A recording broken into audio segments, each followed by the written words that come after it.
আসসালামু আলাইকুম। আশা করি সব অনেক ভালো আছেন। তো বন্ধুরা, আপনারা এখানে দেখতে পাচ্ছেন নতুন বর এবং কনেকে গোসল করানো হচ্ছে, সাথে করা হচ্ছে দুষ্টামি। পানি দিয়ে খেলা হচ্ছে এবং এখানে মাটি দিয়ে গোবর দিয়ে দুষ্টামি করা হচ্ছে।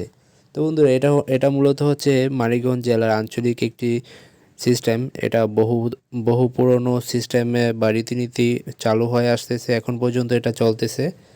তো সেই অনুষ্ঠানের সাক্ষী হলাম আমরা, যদিও আমাদের অঞ্চলে এরকমটা খুব কম হয়ে থাকে। আর এখানে গিয়েছিলাম আমার শালার বিয়েতে, তো মোটামুটি ভালোই মজা হয়েছে। আর সবথেকে বড় কথা হচ্ছে যে এখানে শালিদের সাথে দুষ্টামি করা হয়েছে এবং তাদেরকে পানিতে গোসল করানো হয়েছে। দুইটা শালিকে তো আমরা মাটিতে শুইয়ে দিয়ে গড়াগড়ি করিয়ে দিয়েছি।